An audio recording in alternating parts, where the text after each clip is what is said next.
안녕하세요. 자존감과 소비 만족도를 지키는 재테크, 미니멀 재테크 호호양입니다. 오늘은 소비를 줄여주는 사소한 습관 2탄을 준비해 보았는데요. 1탄은 요 위로 가시면 보실 수 있고요. 이 영상은 소비를 하고 싶을 때마다 들어와서 반복해서 보고 있다라는 피드백이 꾸준히 들어오고 있는 영상이에요. 그래서 제가 오늘 이 영상에 2탄을 준비해 보았습니다. 항상 제가 말씀드리지만 습관만 조금 바꿔도 스트레스 안 받고 소비를 줄이실 수가 있어요. 오늘은 저번보다 없애기 쉬운 굵직굵직한 것들 위주로 말씀을 드리려고 하니까 한번 자신의 습관을 점검해 보셨으면 좋겠습니다. 첫 번째, 테이크아웃을 안 한다. 저도 커피 정말 좋아하는데요. 게다가 저도 스타벅스 정말 좋아하거든요. 그런데 여러분, 스타벅스 커피값 4,400원의 가성비에 대해서 생각해 보신 적 있으신가요? 저는 커피값 4,000원에 50%인 2,000원 정도는 자리값이라고 생각을 해요. 그래서 내가 만약에 이 자리에다가 이만큼을 지불할 의사가 있다라는 생각이 들면 그 4,000원이 전혀 아깝지가 않습니다. 친구들 만나 수다 떨 공간이 필요해서 카페에 가서 5,000원을 지불했을 때는 그 돈이 전혀 아깝지 않다는 거죠. 혼자 조용히 영상을 기획할 때 스타벅스에 가는 것도 전혀 돈이 아깝지 않아요. 그만큼 집에서보다 훨씬 집중이 잘 되거든요. 그런데 만약에 내가 같은 커피를 같은 값에 테이크아웃을 해서 마신다라고 생각을 해보면 이 커피 값의 가성비가 쭉 하고 떨어집니다. 테이크아웃을 하면 오직 커피의 가치로만 이 커피값 4,000원을 평가하는 거죠. 오직 커피의 가치로만 4,000원을 평가해 보았을 때는 저는 커피에만 4,000원을 쓴다는 것은 조금 바가지가 아닐까 생각합니다. 그래서 저는 웬만하면 테이크아웃은 하지 않으려고 노력하는 편이에요. 테이크아웃을 안 해야지 라고 마음을 먹으니까 매일 점심때 습관처럼 방문하던 스타벅스를 끊어낼 수가 있더라고요. 커피를 끊는 것도 아니고 카페를 끊는 것도 아니고 오직 테이크아웃을 하지 말자는 거기 때문에 좀 더 뭔가 만만한 느낌이랄까?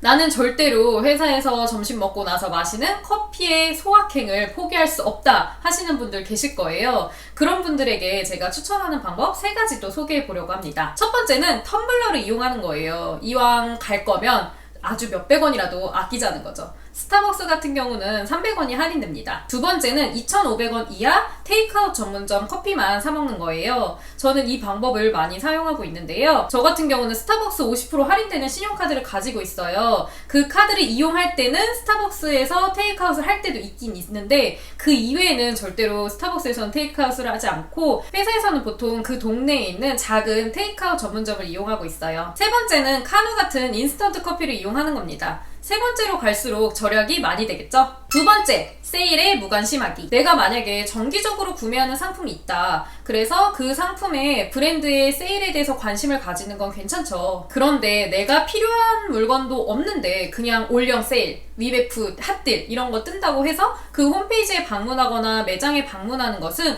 충동구매를 부르는 행동입니다. 저도 결혼 전에 정말 세일이라고 딱 붙어있기만 하면 화장품 전문점이나 올영이나 이런 데 괜히 가가지고 계획에도 없었던 충동구매를 한 적이 한두 번이 아니에요. 필요하다고 생각한 적 없던 물건도 5만원짜리 택에 세일이라고 하면서 2만원짜리로 딱 붙어있으면 괜히 뭔가 3만원 번 거 같고 난 정말 운이 좋아 싶으면서 합리하게 되지 않으시나요? 저만 그런가요? 이런 경험을 여러 번 반복하다가 저는 이제 그냥 아예 세일에 관심을 가지지 않기로 했습니다. 예전에는 카톡에다가 관심 있는 브랜드, SPA 브랜드 같은 거 다 친추해놓고 세일 정보 받으면 그냥 살 것도 없는데 괜히 홈페이지 들어가서 막 뭐 없나 괜찮은 거 없나 보고는 했었거든요. 그런데 현재는 카톡 친구 추천도 다 끊어놓고 세일에 아예 관심을 가지지 않고 있습니다. 제가 만약에 필요한 상품이 있다. 그래서 구매해야 될 게 있다 라고 하면 그때 그냥 홈페이지에 방문을 해서 물건을 한번 살펴보고 내가 이 가격을 지불할 만큼 내가 이 물건이 필요하다라는 생각이 들면 그냥 세일에 관계없이 뭐 세일을 더 기다린다거나 이런 거 없이 그냥 바로 구매를 하는 편입니다. 오히려 이렇게 내가 꼭 필요할 때 물건을 찾아서 구입할 때가 소비 만족도도 높아지고 그리고 이거를 괜히 샀나? 이런 생각도 덜 하게 되더라고요. 또 이렇게 구매했을 때는 내가 이 물건이 마음에 안 들었을 때 환불도 훨씬 쉽게 하게 됩니다. 왜 그런지 생각을 해보니까 세일을 해서 샀을 때는 내가 이 물건을 싸게 샀기 때문에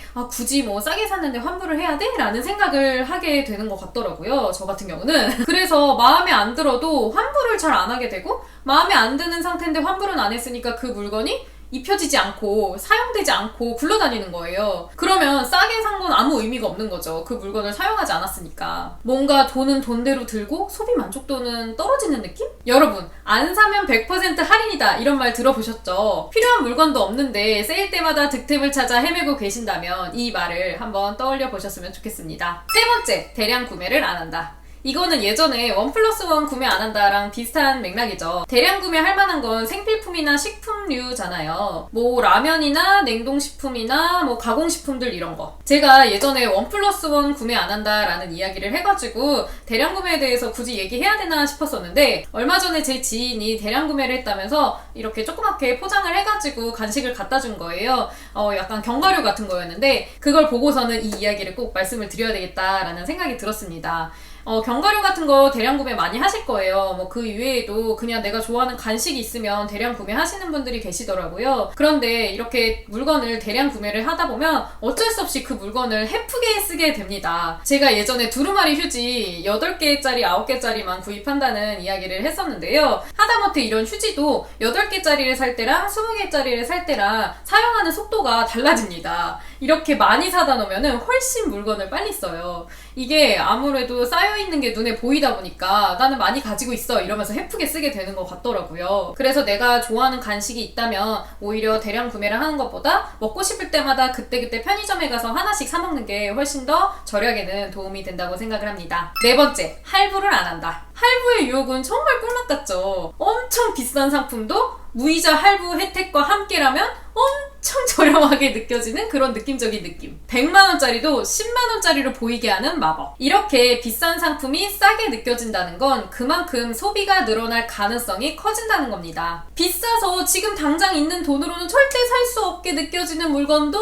무이자 할부나 이런 혜택으로 싸게 느껴지게 해서 나 지금 당장 그래도 살 수 있지 않을까, 매달 얼마씩만 내면 되는데 이렇게 해서 구입을 조장하는 그거. 바로 신용카드. 그러니까 신용카드 사용하지 않는 게 가장 좋아요, 사실. 그런데 저 같은 경우도 신용카드 혜택이 한 달에 3만원이 넘어가다 보니까 그게 너무 쏠쏠해가지고 사용을 계속 하고 있어요. 그 대신에 이 신용카드를 사용하되 절대 할부는 이용하지 않겠다라는 규칙을 한 번도 어긴 적이 없습니다. 무이자 할부는 절대 안 하겠다라는 규칙을 이렇게 딱 만들어 놓으면 50만원짜리, 100만원짜리 상품을 살 때 정말 수만 번, 수백 번 고민을 하게 됩니다. 그리고 심지어 만약에 선저축 후소비를 하고 계시다면 아마 50만원짜리, 100만원짜리는 아예 쳐다도 안 보실 거예요.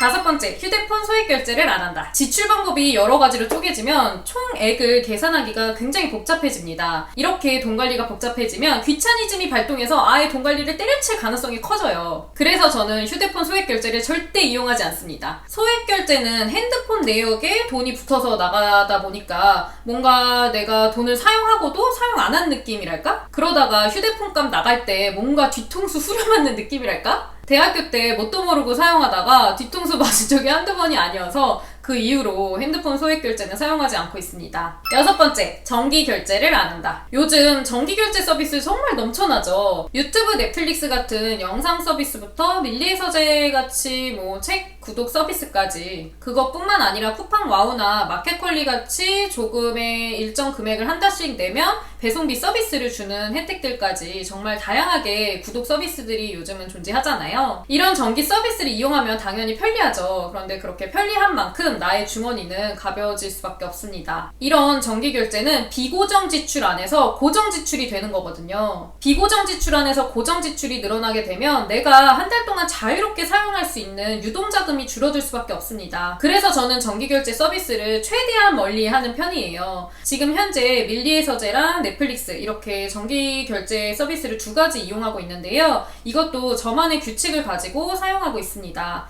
밀리의 서재 같은 경우는 한 달에 2권 이상 꼭 봐야 된다라는 규칙을 가지고 있고, 넷플릭스 같은 경우는 4편 이상은 꼭 봐야 된다라는 규칙을 가지고 있어요. 그래서 만약에 그만큼 못 봤다라고 하면 바로 해지를 합니다. 여러분, 오늘 이야기한 것들도 당연히 소비를 줄이는 데 중요한 것들이지만 정말로 쉽고 간단한 소비를 줄이는 방법이 무엇인지 아시나요? 그건 바로 이렇게 제 영상을 보듯이 소비를 줄이는 방법에 대해서 관심을 가지는 겁니다. 그리고 하나라도 행동해 보려고 노력하는 것. 1탄 영상에서도 말씀드렸다시피 오늘 제가 말씀드린 내용 중에서 내가 가장 실천하기 편할 것 같은 거, 쉬운 것부터 당장 실천해 보셨으면 좋겠습니다. 오늘 영상도 도움이 되셨다면 아래에 좋아요, 구독하기 잊지 마시고요. 다음 영상에서 또 뵙겠습니다. 안녕!